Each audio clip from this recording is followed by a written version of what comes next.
Live. Okay, so it's streaming now. It takes about 20 seconds. We'll have a little bit of a delay.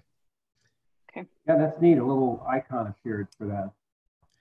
Exactly. See, I'm just gonna try to go in. So yeah, I'm on YouTube, so I'm just hoping that that's going to come up the live. Yep. It's there now. Yep. Okay. I might refresh the page then. Exactly. You have to refresh the page, but we are live with a, like I said, we have about a 20-second delay. So welcome to MonsterTalk Live. I'm Blake Smith. And I'm Karen Stolzner, and I can't see the live. Yeah. So it should show up. And then our guest today is David Perlmutter. And David's a repeat guest. David's been, he's the Dean of the College of Media and Communication at Texas Tech in Lubbock. And you were kind enough to host Karen and me last year. Yeah, it seems like yesterday. It does. That was a lot of fun. Pre-apocalypse. Yeah, that was back when you had classes at the university. It was grand. It was grand. Yeah. So long ago. So thank you for joining us. We're doing a little bit of I've got chat going here. Let me just see. Participants. Yeah, so this is a little bit different because previous weeks we've used different software, so we can't see the questions coming up here and chat. So hopefully you can see that, Blake. Yeah, well, I'm hoping. Well, right now nobody's actually asking questions. It looks like. Oh, there we go. We have a person saying something. Hello. Hello. So that's fantastic. Okay, cool. First time. And this is advertised then on Facebook as well, so people can. Yeah. It's on the Facebook group. It's on the Twitter. I guess we could post it on LinkedIn. Hey, my wife's online. Okay, that's great. So I have so many questions. People. I have questions. So can I just talk to her directly? And no, maybe afterwards. She's actually there are on. No answers. She's just joined Facebook now, like a week ago, maybe 2 weeks ago, and I think she had an account years ago, and then she's I don't know, deactivated it or something. And okay. Okay, sorry, I'm doing a very poor job of moderating. I was trying to get to the. Yeah, I was trying to get. Oh, there we go. Okay, I'm gonna. I wanted to make sure I could actually respond. So. Okay, I'm gonna have a look once more, and if I can't, I'm just gonna not focus on that because I want us to focus on our guest. Hey, okay, right, exactly. I just want to make sure we could respond to Q&A. So we'll get back to the actual interview now. Oh, okay, live now. Now I'm seeing it. Great. Yay, exactly. Okay. I had to open a new browser. So anyway, we're live today with Vodka. Oh, and David Perlmutter, right, talking about post-apocalyptic fiction. So post-apocalyptic fiction. So are you talking to me? Yeah, you need to make sure you muted your YouTube video. Yeah, and I've just done that. Great. Okay. So this is actually the exact same level of professionalism we bring to the podcast, only we edit all this out. So that's right. Yeah, they miss all of that. So it seems like we know what we're doing, but we really don't. All right. Well, hopefully our guest does. So David, I know that you're here to talk about post-apocalyptic fiction. Yeah, I think the last time he was on, we were talking about humans as monsters. Right. Now we've moved on, but so to a happier topic. Yeah, exactly. So when I think about post-apocalyptic fiction, I don't know why, but I almost always think of Logan's Run and The Road Warrior, and I don't know why those two things keep popping up for me. But what is post-apocalyptic fiction, and what does it mean to you? Well, of course, the word apocalypse comes from our biblical stories of the end of days, right? The post-disaster or coming, actually post-good things sometimes, of like in some faiths of the arrival of the Messiah and a new era. I've just always enjoyed post-apocalyptic fiction and the science fiction realm. And yeah, I grew up in the 70s and 80s with Logan's Run and the Omega Man and a lot of print science fiction and a lot of movies about basically what happens when society radically changes, usually after some sort of catastrophe, whether it's now, for example, an EMP pulse is one of the scenarios you're seeing a lot in print fiction of somebody explodes a nuclear device in the atmosphere and we lose all of our electronics. But the older ones were viruses, thermonuclear war, some other form of collapse of society. The road warrior is a good example. We go back to a very primitivistic ethics with maybe a little bit of technology. And I always loved that stuff. And I always had so many questions and sort of speculations and discussions on what it meant for us to think about those. And now we're in a time where there are some analogies going on to that post-apocalyptic scenarios, apocalyptic scenarios, and also some differences that are worth talking about. And just in terms of history and current events too, do you think that we've ever been close to an apocalypse, or that we're coming towards a time where there will be an apocalypse? Well, it must have felt living in, Japan or Western Russia or Germany or Greece during World War II that it was the apocalypse. My mother, who is Greek, lived through the German occupation and the war, and a couple of wars actually. And Greece lost more people per capita, I think, than any other country, and a lot of the country was in ruins. And if you drove through Europe in 1946, you might be forgiven for saying, wow, the apocalypse has happened. And a lot of people describe World War II as an apocalypse, but obviously Europe came back and rebuilt better than before, you could argue, morally anyway. So there have been individual instances, for Aztec civilization or the Incas, you could say the arrival of the Europeans was the apocalypse, in that their entire religion, culture, and civilization was destroyed. I mean, there's remnants of it left, but so there have been places and peoples that have gone through an apocalypse. We haven't had the science fiction global apocalypse where everything wipes out. You go back to the Bronze Age, people talk about the late Bronze Age apocalypse where the Hittites and were destroyed, and some other civilizations. And so there have been entire eras which are described as apocalypse. That's when the Lord smote the Ammonites and the stalactites and wiped them from the face of the cave. So smoked? What'd you say? Smoked? He smoked them. Smoked them. Sorry, I didn't read that version. He smote the Ammonites and the stalactites. Don't let me step on my own joke. You're not in Colorado. So I'm sorry. There's different kinds of post-apocalyptic fiction. I'm thinking in terms of, we could divide it into sort of science fiction and horror, but there's also, like in a sense, aren't all apocalypses about the collapse of society? Yeah. And, if you look at our society, one thing that's happening right now, which is interesting, is the supply chain. And I think more people are aware of the supply chain and the fact that we live in a just-in-time world. They ship in. I have friends at a local supermarket, and they ship in the stuff every morning. And so if somebody buys up all the toilet paper, they have, because the supply chain is intact, they have been able to restock unless somebody else is going to come in and buy all the toilet paper. And so that's why you got to Costco and you'll see some items that aren't there, but generally the shelves are full, right? But the true apocalypse is that you go there and, either the shelves are full, but all the people are dead and you help yourself right to the can, or the shelves are empty and the people are looking at you like you're dinner. So we watched my kids and I watched 28 Days Later a few weeks ago, and it's a great movie. It's one of the mini zombie apocalypse movies, but there was so much toilet paper on screen. It's a shocking amount of toilet paper. We're like, this is bullshit. There would not be any toilet paper.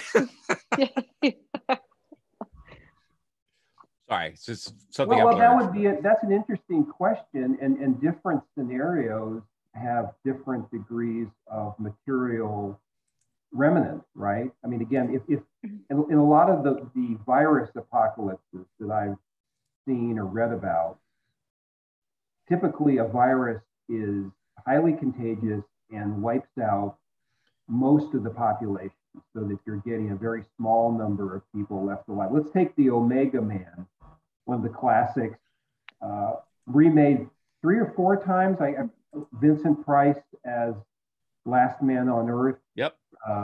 Will Smith in, boy, it's so forgettable. What was it called? I think it was called the Omega Man, wasn't it? No. No? I thought the Last Will Man on Smith. Earth. So. Yeah. It was a Richard Matheson short story. Right. Well, it's a novel. It's a novel. Yeah. Yeah.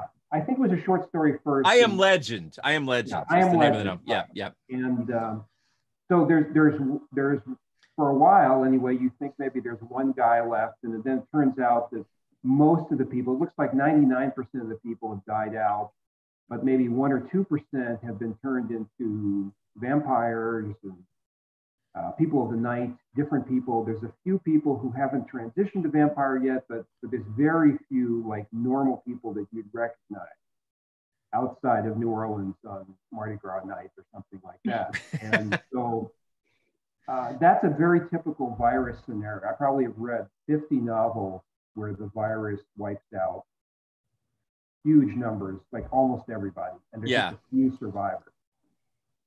So what are some of the other themes then, if you've got a virus wiping out humans or most of society? What are some of the other kind of categories of themes?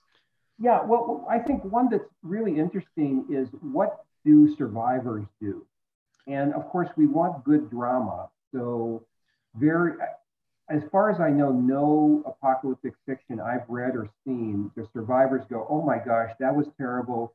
Well, we have to put aside our differences now and live together and collaborate to build a more beautiful future together. Mm-hmm. Because that would be a 3-minute movie. So need conflict. Right. So and actually, if you think about a lot of the apocalypses that have been local apocalypses, actually people have done that. I mean, in Europe, there was the war ended in 1945, and there was tensions about the possibility of another war. But there has been no war in Western Europe since 1945. There have been some wars in Eastern Europe. So we have a mixed record, sometimes of actually collaborating and saying, okay, let's try to build a better society. But the drama is we start fighting over the bones and the crumbs. Yeah, the propensity for violence is, that seems to be human nature. It's really hard to counteract that.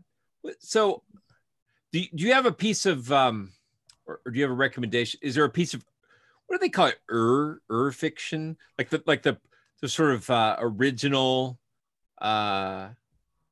example of post-apocalyptic fiction? I'm wondering.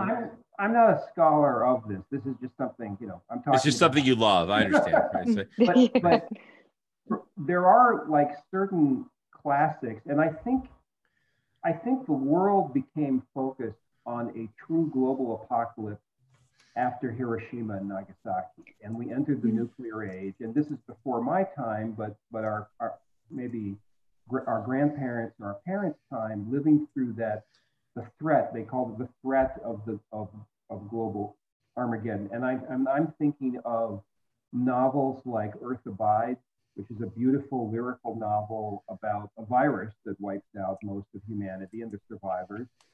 And then Alas, Babylon, which is a novel about a nuclear war and the survivors. A little bit later in the 60s, still in the 50s, On the Beach is probably the most famous property. And of course, based in Australia, has been made into movies several times. I don't know if you've read the original novel. Karen, have you read On the Beach, the novel? I have not, no. It is so British. Really? It is a refined British apocalypse. There is almost no drama whatsoever. I mean, people are just like, well, I guess the world will be ending now. Tea, everyone. All right, it's very tea and nice. cucumber sandwiches. Like you do, yeah. Well, I know Mary Shelley wrote a story called The Last Man, but I never read it, so I don't really know. I know it's a plague novel, but for me, I think Alas Babylon was the first one that I read, but then I read Earth Abides. Boy, I really like that story. And of course, I have read Stephen King's The Stand, which all of these books seem very emotionally overwhelming right now. Like even the ones I haven't picked any of them up to read them. I haven't watched any of this stuff. Too close for comfort. It does. Yeah, I've been enjoying zombie fiction, but I have been giving it a lot of thought, because one of the things about zombie fiction and a lot of these sort of post-apocalyptic things is they're very, I guess the right word would be, they're very libertarian. They're very much about society has collapsed, and now the heroes among us, those who like want to strive to bring things back, we're going to rise up and use our skills and our wit to do so. And it feels like libertarian porn in a way. I don't know if that's an accurate reading, but that's what it feels like right now. This is an interesting philosophical question. So you have you want to go back in time, you go to Rousseau and the idea of a natural man, that civilization is this incrustation of protocols and rules and traditions. And if you strip all those away, you get what human beings are. They're raw humans, right? An example of a sort of minor masterpiece of that is, I'm blanking now, where the boys, again, Australian, right? The boys who are plane wrecked on Lord of the Flies. Lord of the Flies, right? Yep. Yeah. We're all, they're from this Piggy! Okay, sorry. Yeah, boarding school, right?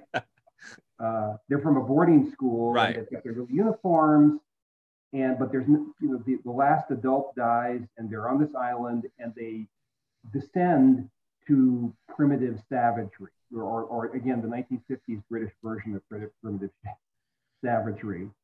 And so there really has been always this idea that civilization is just a thin veneer, and the moment you take away the pillars of civilization and the things that uphold civilization, we will revert to killing each other for a can of peas, or not. I mean, I think that's the real question: is how would people behave? Would they be collaborative? Would they try to rebuild something better and more beautiful and saner, or would we be fighting and killing each other for little warlords fighting for power, right?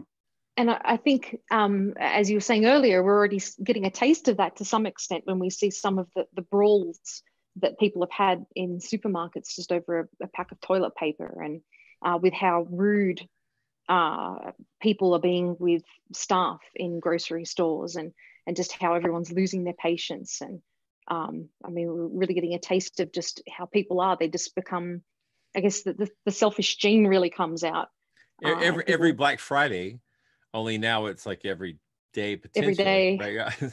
Although it was always kind of like that. I don't know if you guys have ever been to a business meeting where they didn't get enough bagels. So, I mean, that's lurking there under the surface, right? Yeah. Selfishness and just people putting themselves first before others.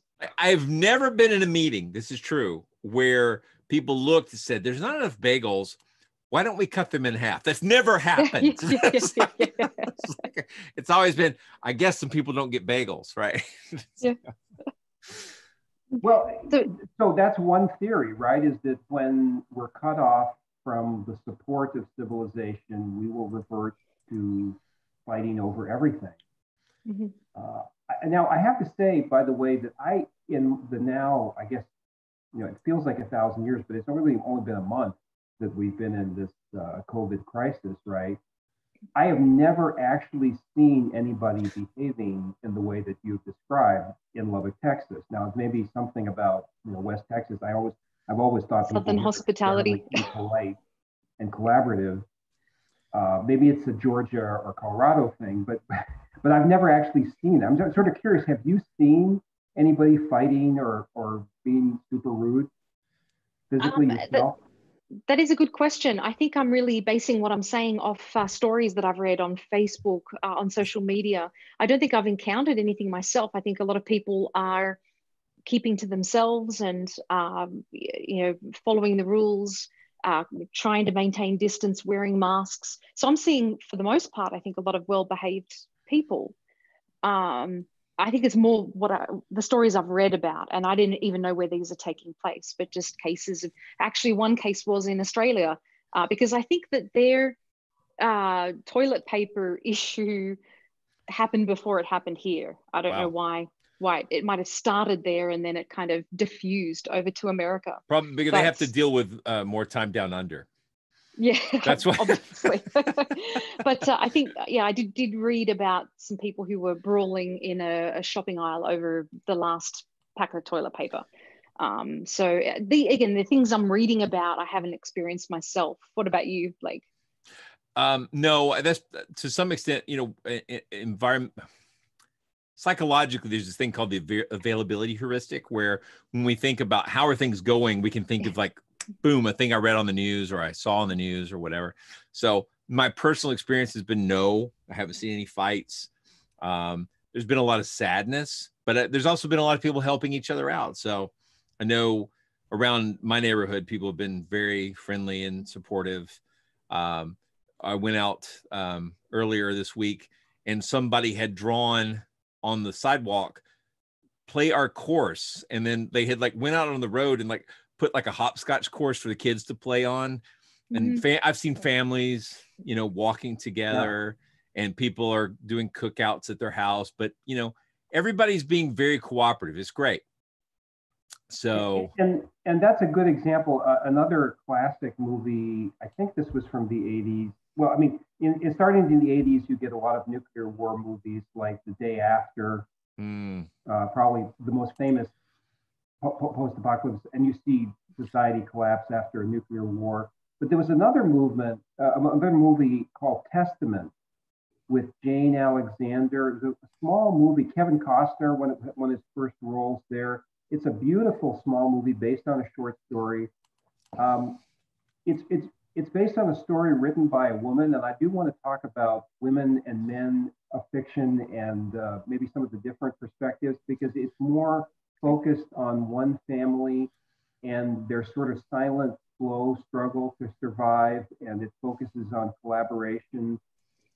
And it's a sad movie, but it doesn't have any real moments of car chases and things blowing up. And I think that's really a question, is right now, maybe we haven't been prodded enough. I mean, toilet paper shortage is one thing, but if people go to the grocery store and there is no food for 4 weeks, we'll see how collaborative it is. But you have pointed out something else. This is probably the first global crisis of the social media era.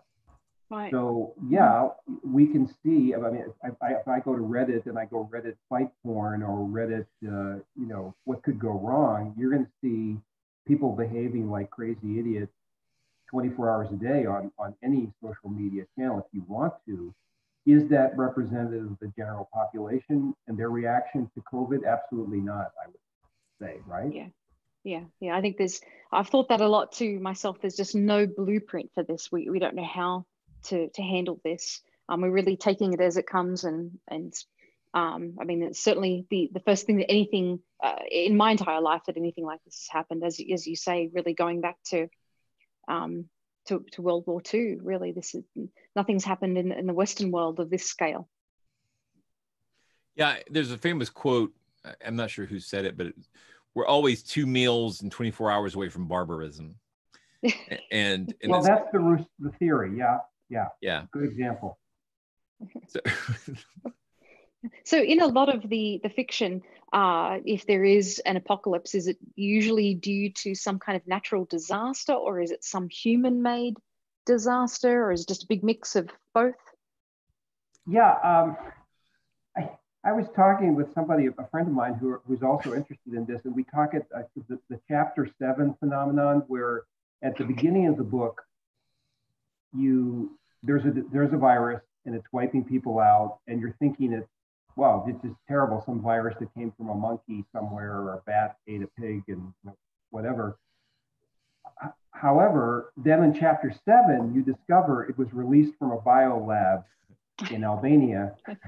Right. And it sort of builds from there. And then these billionaires in America spread it because they have these ranches that they're going to live on with their harem. And I mean, I think what happens sometimes is these authors sort of run out of plot if it was just a normal thing, like with the virus spreading. So they need to layer on. And I've actually given up on some of these series where like there's 20 books in a series, because the book 1 in the series made sense, but then the revelations of book 4 and 5 just get sillier and sillier, and you just, okay, forget it, never mind. Yeah, I noticed earlier today, or it occurred to me, that 2020 is the year that bats caused the cancellation of baseball. That's a little weird. But look at it that way. Yeah, no, you're right. The need to have a human agency at the heart of the conspiracy or the apocalypse is pretty common. And I guess when the apocalypse is a nuclear war, pretty easy to lay blame. But when the apocalypse is caused by something friggin' random, like a virus, so many people want it to be caused by evil intent or an accident in a lab. And it's just a lot of conspiracy theories out there right now.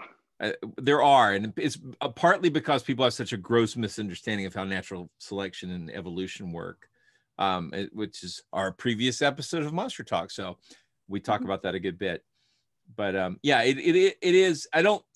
The thing is, ultimately, no matter what caused the apocalypse, in the apocalypse fiction, the protagonists, they don't get to undo anything, right?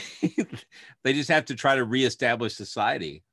And I was trying to think about occurrences in real life, and I know that the arrival of Europeans onto the Americas caused a real massive millions and millions and millions of people dying apocalypse. And it's unfortunately, we don't have a lot of written records for what that was like. But I mean, I'm horrified thinking about how many people just were wiped out by diseases that they'd never encountered before. It's really, really scary to consider. And as horrifying as this particular situation is, we're lucky that it's not more lethal, I think. Yeah. As we said before, there have been, I hate to use the word miniature, because for the societies, it wasn't miniature, it was totalistic. Right. But I remember reading years ago, Karen, about the case of the native peoples of Tasmania. It was a wonderful article by Jared Diamond called 10,000 Years of Solitude, about how Tasmania had become separated geographically from the Australian mainland something like 10,000 years ago. So the native of Tasmania were literally isolated for thousands and thousands of years and developed their own distinctive culture and society.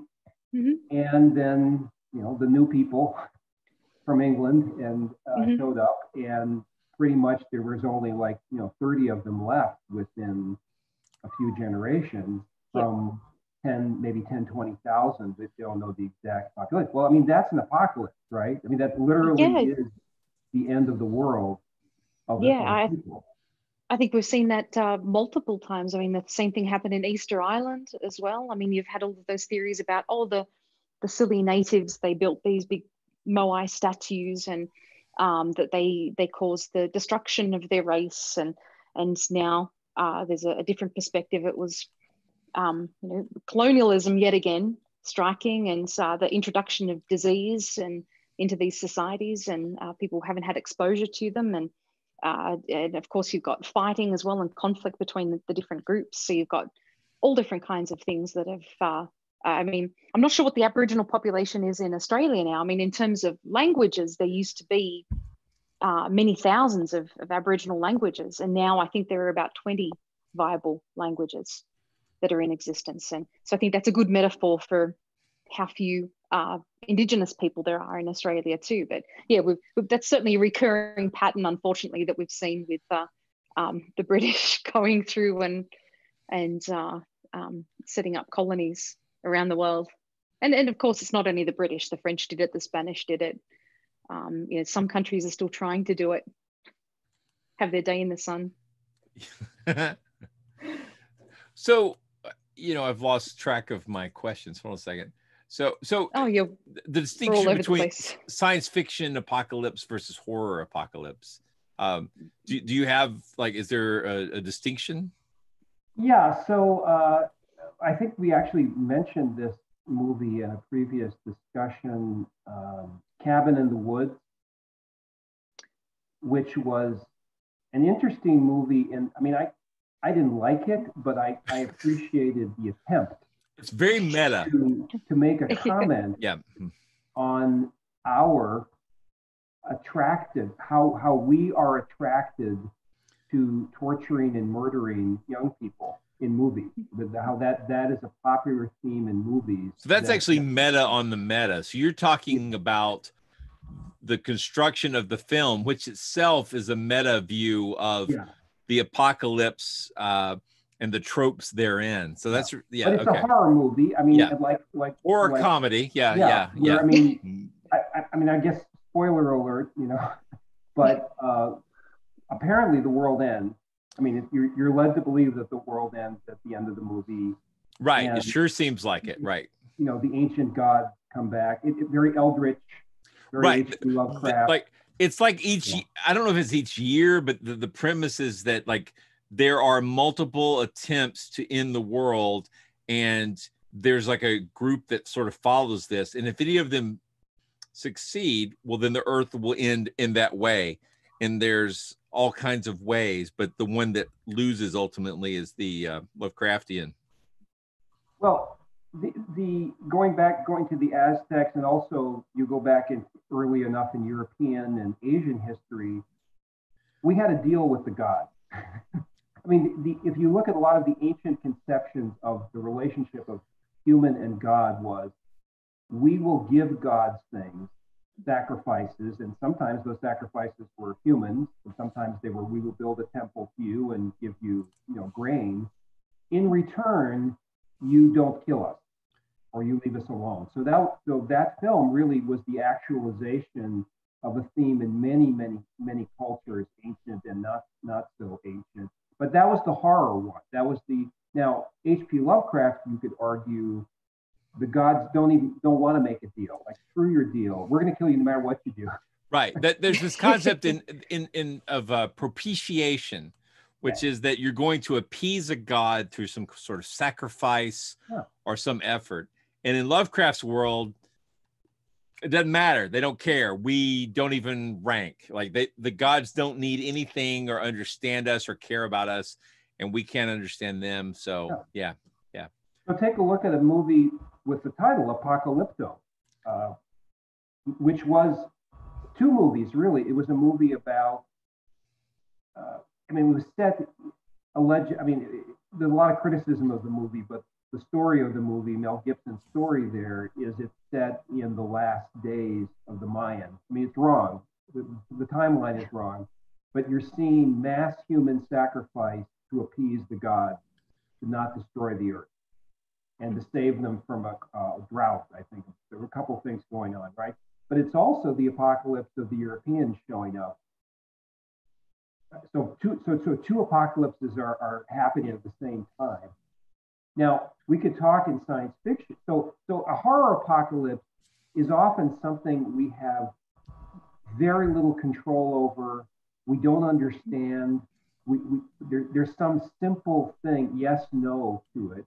The science fiction one usually requires, obviously the science is often wrong in science fiction. Just because it has the word science, and it doesn't mean it makes any more sense than a Lovecraft story. But usually there's some sort of explanation. And some writers do a lot of work, like the couple of the novels I've read about the EMP blast. They seem to have done their research on what an EMP blast would do, right? So science fiction ones can be more credible, especially in light of the modern era, post Hiroshima and Nagasaki.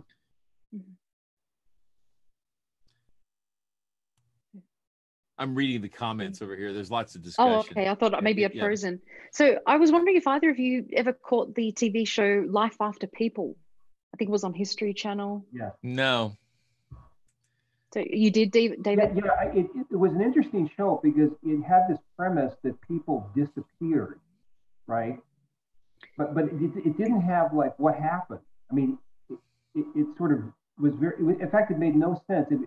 It was post-biblical apocalypse. Like there's a History Channel. Apparently everybody is taken away. So everybody got sorted. There's like the sorting hat. And it's like which I'm not sure any religious people believe that everyone will be taken away in the rapture. I think there's going to be some people left in that version. But in any case, it's a strange premise because people would just physically disappear, and then what would happen to New York City? What would happen to highways? And it was the first couple episodes were very interesting. Karen, you enjoyed it? Yeah. Oh, yeah. I mean, I've only seen little bits of it, but I don't think they really told you what had happened. If it was like a neutron bomb or something that had gone off and killed people and left buildings behind and everything. But yeah, I didn't get to watch too much of it. My husband really got into it, and I know certainly being on the History Channel, they took some liberties. But I think he's certainly got a lot of value out of it still, just as asking questions about what would happen, if everyone had disappeared from San Francisco, what would happen to what was left behind? How quickly would everything deteriorate? Now, of course, we have a little bit now. I'm sure everybody has been watching these videos of like, I noticed in Ecuadorian cities, these herds of capybaras, these giant rodents just wandering through the streets, or like a coyote in Chicago, or just, and nature is having, in Venice, you can see the fish and the octopi, right? I mean, the dolphins. And this makes me want to watch Wolfen. I know that this is kind of a throwback, but the idea of like the wolves in New York is kind of, but the thing is, it's like I live in Kennesaw, Georgia, and we're already in the suburbs, and there's like a big corridor of power lines that goes from Plant Bowen down into Atlanta.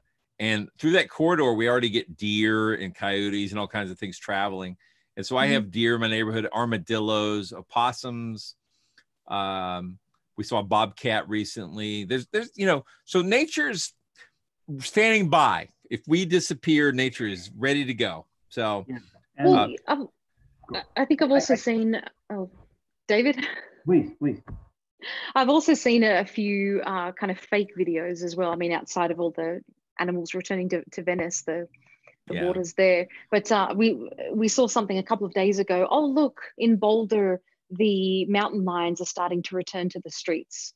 And you saw a street and there were mountain lions wandering the streets. But it also looked like there'd been a very, very heavy snowfall quite recently. So this obviously wasn't something that had taken place last week. This was clearly something that had happened last year, or after a blizzard or whatever.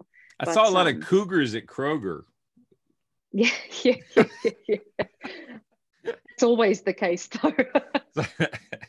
Well, I was Something's never changed. Earlier that I'm rewatching with my wife the Chernobyl TV series from HBO, and of course we have an example of a mini apocalypse that removed all the people.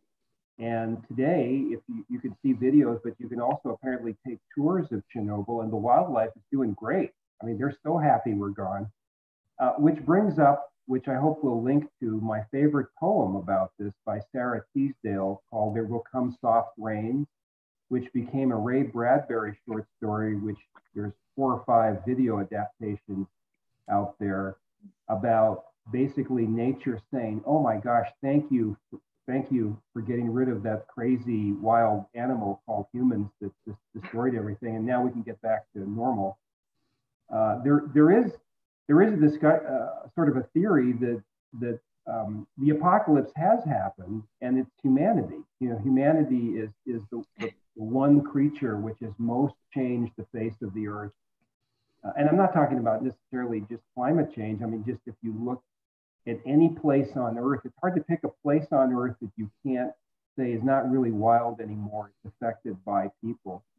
And so if you remove us from the equation, I guess you'd make a case all of nature, would be pretty grateful. Well, I think that we weren't here for 4 billion years and things were fine. We'll be gone and things will be fine. But I do want to interject.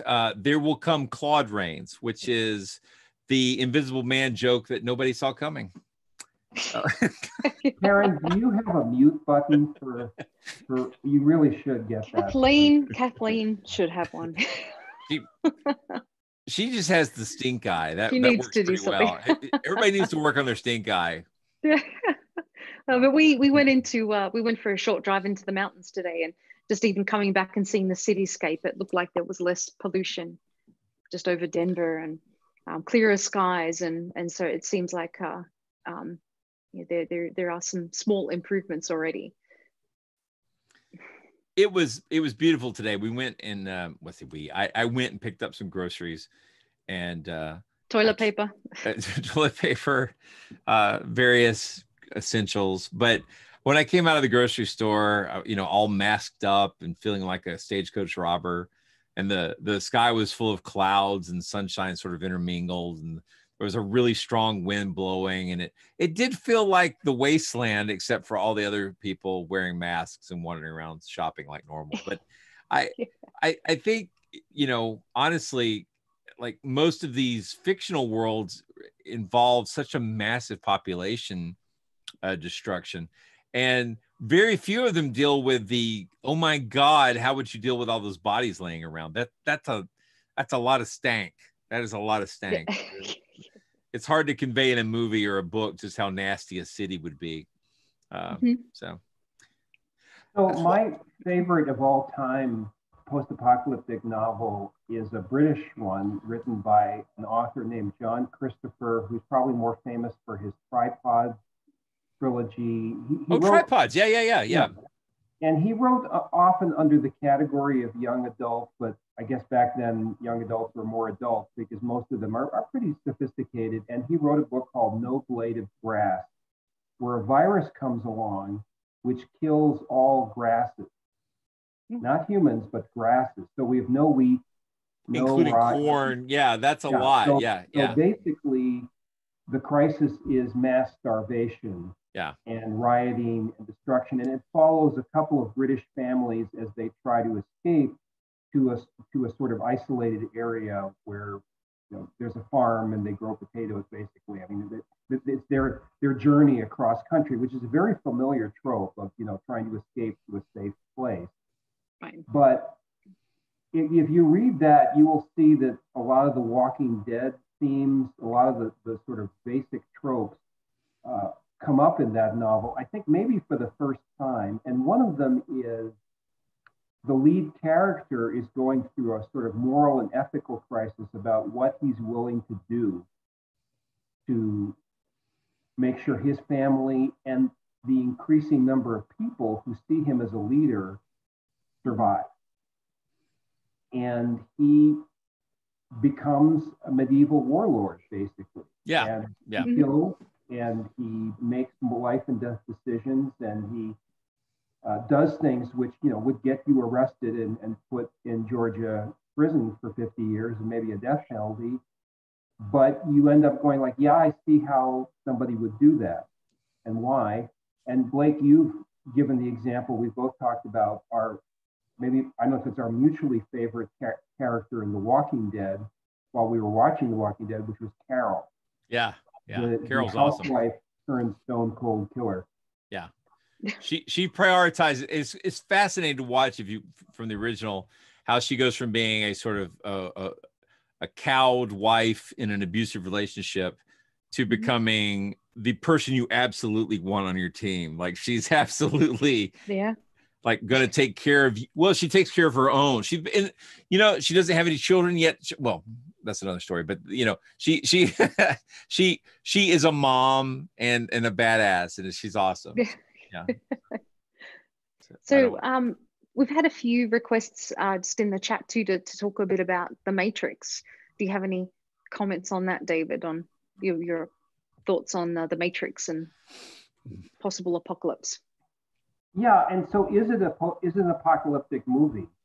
Because I watched the first one and I gave up on the second one.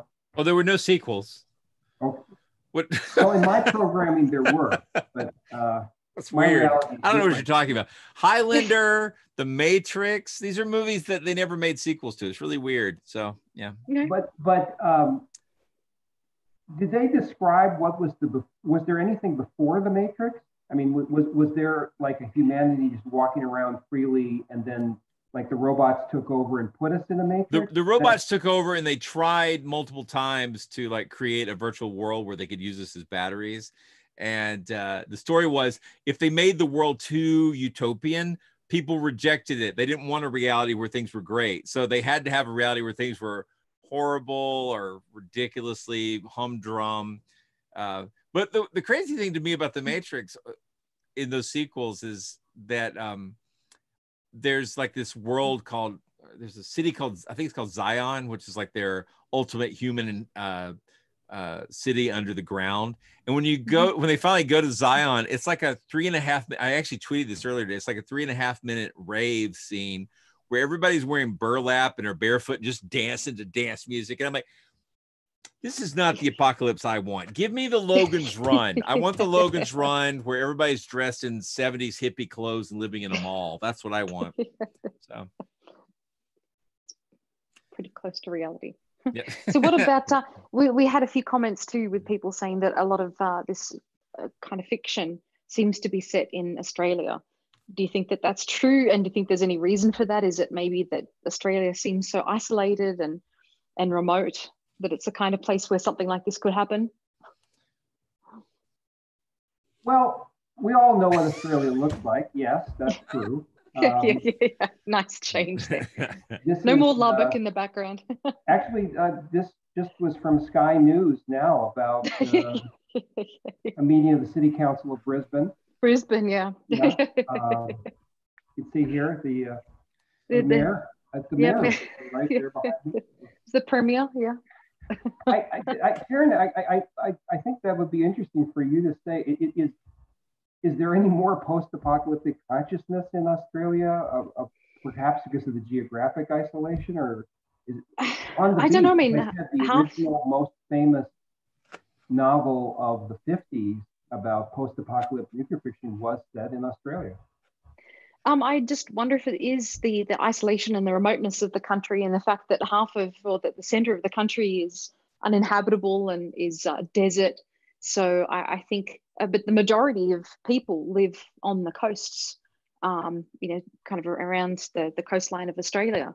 Comparatively, very few people live in the desert. And we have a lot of issues with drought, a lot of natural disasters too. So spiders, snakes. Yeah. My husband and I were talking about this again today, and again, snakes and spiders want to keep away from people, and I think bears and mountain lions and wolves are far more frightening. But anyway, I think it is a very fertile, infertile ground for these kinds of stories, because it's so unknown, I guess, to a lot of people in the rest of the world as well. You can just imagine the kinds of things that could happen there. But I don't know if it's any more so in Australia. I mean, I think there's a lot of Mel Gibson fans still, surprisingly. But I'm not too sure. But I think it just seems so foreign and distant to a lot of people, and that's why it's outside of Australia. But inside, it's quite a paradise, really, to be living there on the coast for the most part, unless there are bushfires. Yeah, right. What if the world just burn up? I mean, did anybody think about that? That's what's been happening there. Yeah, exactly. Well, what about? I mean, that movie is set in Australia, but I mean, it could have been set in Texas, couldn't it? I mean, it's not that different. Lubbock, on the outskirts. Exactly. I mean, they've got oil pumps, and I mean, I saw a rig not 2 days ago that could haul that tanker. Is all I'm saying. So, yeah. What a puny plan they Like, just walk away. Just walk away. Well, that actually brings up something, is that there is a whole new genre, and I think it's relatively new, of post-apocalyptic fiction, which is meant to be instructional about prepping. And we haven't talked about prepping yet. No, we haven't. Do you want to talk about prepping? We've got 10 minutes. Yeah, let's. Yeah, some of this fiction is very forensically detailed. I mean, they'll say, and I went to get my compass, and then go off on a page and a half and like how to build a compass, right? So it's obviously for people who not only want a plot and characters and drama, but want to be able to learn for their own prepping purposes. And so that's, to me, I don't think that happened in 50s fiction and 60s fiction. I think that's something that's relatively new. And there's one author, and I'm blanking now, and he's written like 50 books in a series about this group that survives after an apocalyptic collapse. But he also has a store where he sells the product that he mentions in the book. So an online store for your prepping purposes. So it's interesting product placement for prepping for the apocalypse. I listened to I don't know if you listen to this show, but On the Media on NPR, but it's a news series by news people discussing news stories. So it's very meta, very, very meta. But they did a story about a week ago, maybe 2 weeks ago. It was about prepper culture. And it was like, now that we're having a disaster, how is prepper culture reacting? And it turns out not that well, that a lot of the prepping is around the ideas of a kind of a disaster where everybody gets wiped out. That's not what's happening. Not a virus. Right. I think I'm seeing a lot of memes about this too. Yeah. With people with you see an image of someone's house and they've been prepping for decades for something like this, and now that it's here, they're begging to have haircuts. And this is not because it's not a criticism, but about 4 weeks ago, maybe it's probably about 6 weeks ago, I was in a Staples. I shouldn't have even said that, but I was in a store. It happened to be a Staples, but an employee there was telling me that he had a bug out kit, a military vehicle that would run on biodiesel, and a cabin in the Carolinas that he could retreat to. And that if things was he coming on to you? No, and he invited me. He was looking for burly men to join him. No, he was not. It's like, no, he was looking for plump people that might be convertible to food. He made it sound really appealing, though. No, he was just talking about. How did this conversation start? That's what I want to know. I'll tell you how it started. I started by saying, "I see you have some podcasting equipment." He was like, "Yeah, podcasting is really popular. I'm interested in prepping." He went like it was like this a jump straight to prepping. Anyway, I went to Staples today, or maybe yesterday. Anyway, I went to Staples to get some very essential toner so my wife could keep printing out the internet. She's listening, so I know she'll enjoy that. But when I was there, guess who was there? Not bugged out, not retreated to his cabin, not driving around in his military bio vehicle. I was honestly showtime. Come on. Right. It's like, what are you waiting for? This is your moment. This is your moment, Arthur Puty. So why is he not out there? So. That's interesting because you think somebody who's a real hardcore prepper, one of the most important things you should do is not tell anybody that you're a hardcore prepper. Again, I think he was looking for additional food sources. Because company. People are going to come to your house now. How many people has he told? Yeah, I don't know. If it was a real disaster, they're going to remember that and show up at his house. Yeah. Well, yeah, he went straight to military vehicles that run on biodiesel. He didn't talk about weapons. So, in that way, he's a lot different from many of the preppers I've talked to. Because and I remember when the Y2K thing happened, I had coworkers. We were working. Good analogy. We were working crazy hours preparing for Y2K, trying to stop it from being an issue. Ta-da, we won. But even while this was happening, even while we were literally putting into place the fixes to keep a disaster from happening, I had coworkers in the IT world who were, I've got a generator, I've got dry food, And when things go to hell, I'm armed, right? I get dual weapons, and I'm like, what, are you just gonna like, shoot your neighbors when they come asking for some electricity? I don't understand. So a cup of sugar.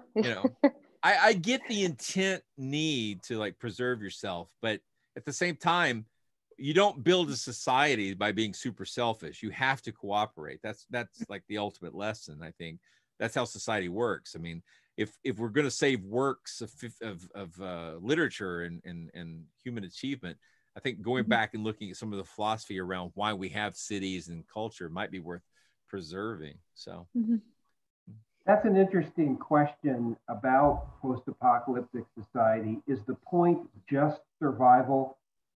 I mean, there was a recent movie set in Ireland called The Survivalist. It was a small movie. I don't think it was released far, but it's a very well done minor masterpiece, worth watching. You can find it on sort of iTunes or something like that. Now, I've never met anybody who's seen it, but it's set in Ireland and basically is one guy who is living in a cabin in Ireland in the woods and surviving on vegetables and hunting, and then more people get introduced and there's a plot and there's murder and so on. But at that level, it seems like all they're trying to do is just live day to day. I mean, I don't think I saw a book. Right. Or are we trying to rebuild civilization? Was that Maslow's hierarchy of needs? Right. Like. Well, I think even now, most people are just kind of living day to day and really surviving, and even without that need to rebuild or anything at this point. But I was just going to say, someone commented and said that all of the weed shops are still open in Colorado, and I think essential in industry? Denver. Essential. Well, Oh I think in Denver, I think the mayor had shut down a lot of businesses, liquor stores and dispensaries, but I think a lot of things are opening next week. My aromatherapy store is essential. It says essential oils right in the title. But we went past a couple of places today, just in the mountains, and they were open. So I'm like, not all preppers. Yeah. Not all preppers. Don't derail the conversation. Some preppers. That's the point. So yeah, I think, but the fiction, it does have a point, right? It lets you play out these scenarios. Oh, there we go. It lets you play out these scenarios safely, right?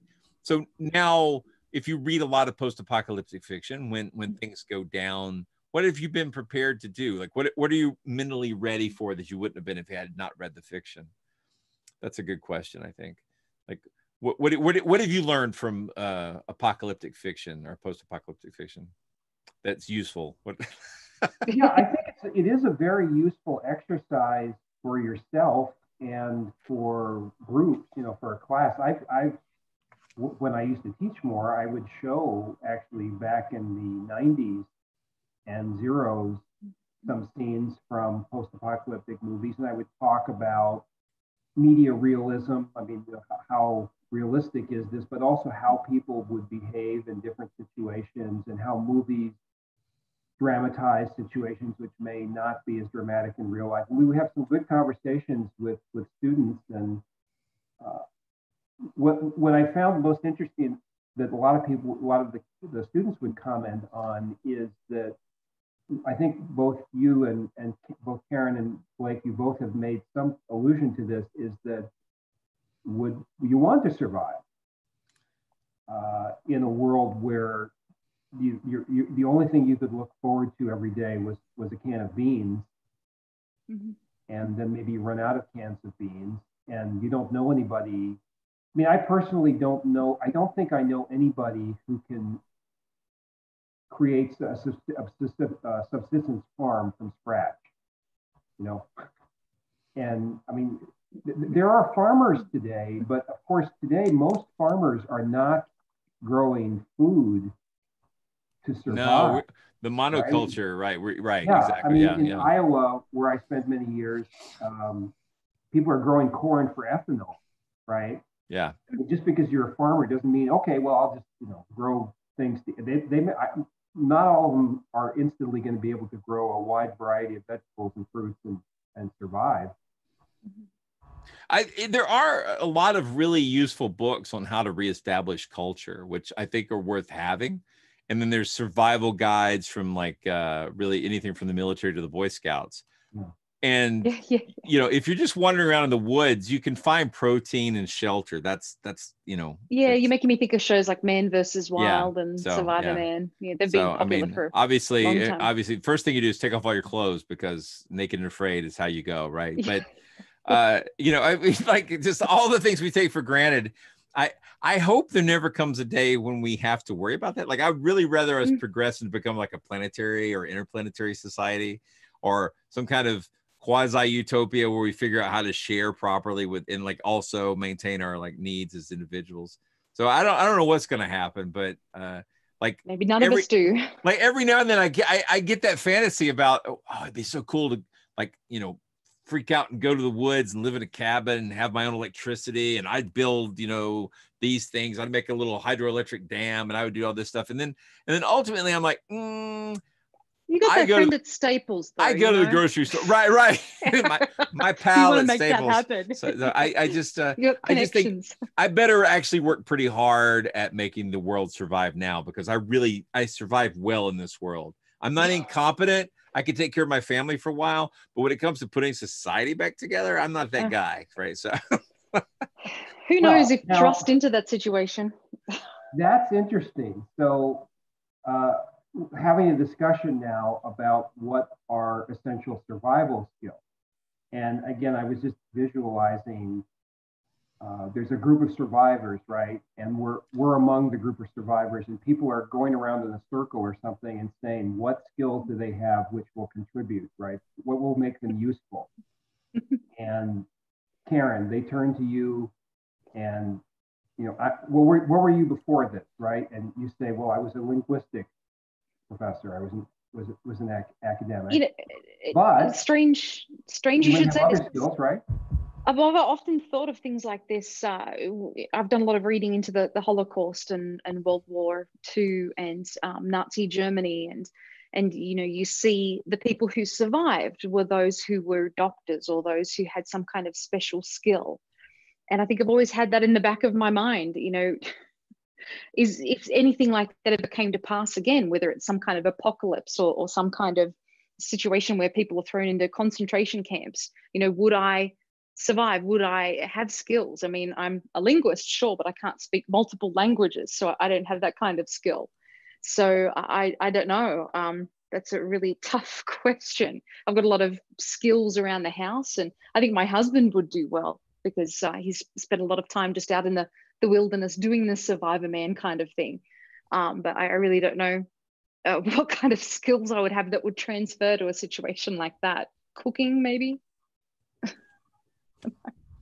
You, Blake? To me, I have I was a role player. Like, I like to play role-playing games when I was growing up, and I always thought that you should build your characters so that they have like lots and lots of skills. I'm a very so I would say like I have basic survival skills. You know, I know how to build shelter. I know how to hunt and fish. I was a Girl Guide and a brownie. There you go. There you go. Right. So can set up a tent. That kind of thing. But more importantly, I think like my skills, if I don't really want to like, I'm not bragging, but I would say my skills are helping people cooperate. I'm very helpful. I have a very cooperative, part of a group kind of mentality. I don't want to, I think, you know, finding out what people are good at and helping them help the group. That would be my thing. I believe I could work well with a group of survivors and, you know, try to keep things together so that we could, you know, prepare for when the inevitable group of hoodlums come and try to destroy the little community we built. So it's basically a mixture of basic survival skills and small tactical warfare. So conflict resolution. So Blake, talking about role-playing, there was a role-playing game when I was growing up in the world of war games and role-playing. I wasn't interested in Magic and Dungeons. Are you going to say Twilight 2000? Yes, Twilight. Boom! Yeah. Deep cut. So, yeah. So thing that came through playing Twilight 2000 is that skill sets in organizational behavior and organizational communication and organizing people to achieve goals are pretty useful. So I think Karen, reading people, understanding cultures, understanding how people have examples of people cross cultures too. Yeah. I think those are very strong skill sets. Yeah. I'm looking at myself in a new light. I'm a bard. I don't play any instruments, but I do. Bar? I have lore. Yeah, I'm in a bar. A barn? I was raised in a barn.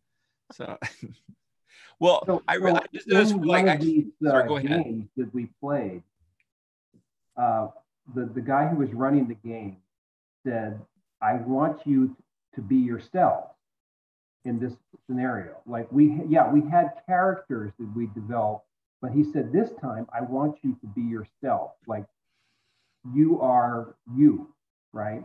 Now at that time I was majoring in communication, which became my career, and I loved communications, and I was studying communications. And so what the scenario that played out over a year was that we were a group that was fighting other groups, right? But I started saying, we have to improve our propaganda and persuasion. The best way to win people over is having a message, staying on message, having a clear and consistent message. Join our group, and and I designed this. I wish I could find it. I don't know where it is, but I designed a propaganda and persuasion campaign for our group, and it actually apparently worked pretty well. At least the master of the game said, yeah, more people are joining your group because you positioned it better. Mm-hmm.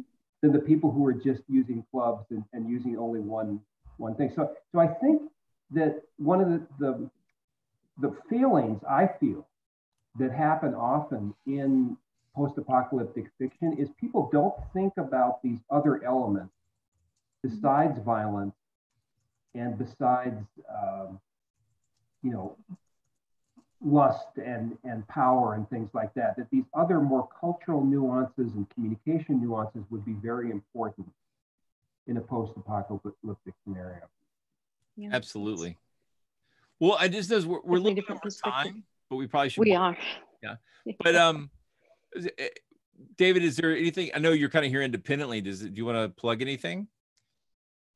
That we don't have an actual apocalypse. I'm taking a strong stand against that. Okay. Yes, too. So, I mean, like, are people still signing up for college classes? Well, like a lot of businesses, we are facing a big crisis. Parents deciding about. I mean, I am a college student parent myself. I have a college student now home, and there's two interesting. I guess you could call them opposing feelings that parents are feeling that I understand because I'm feeling to myself. Is on the one hand, if colleges return to business as usual in the fall, we're very worried, right? What happens when we it comes back? Yeah. Mm-hmm. And your daughter is 1,000 miles away, right? Mm-hmm. You worry about that. On the other hand, parents are saying, well, if you're not going to have an on-campus experience and the full on-campus experience, what am I paying for exactly? I mean, I can understand paying for an online education, but that's not really what we signed up for. So there's a lot of things that our industry is going to have to face if this continues into the fall, more than what we're doing now.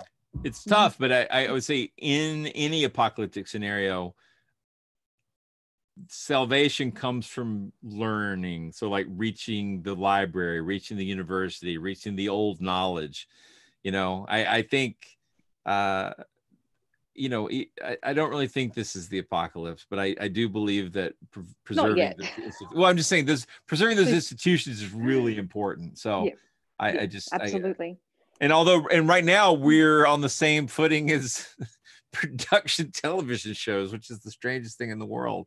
So anyway, all right, let's wind up. But I thank you everybody who joined us. We need people to like the video and to subscribe as well to the channel, because I think we're going to be continuing with this format, aren't we? Yep. And I think hopefully I can't really tell right now, but I think we had a lot of interaction on the chat, and hopefully everybody's having a good time there. It seems very civil. A lot of people coming and going throughout the hour. Absolutely. So thank you for joining us, David. If you want to support us on Patreon, it's patreon.com/MonsterTalk. You can join us on Facebook. Just look up MonsterTalk on there, one word. And, that's basically it. Again, this was a really fun discussion. Always good to talk to you, David, and good to see you. All right, I'm going to stop our live stream. Good night, everybody. Okay, good night. Thank you.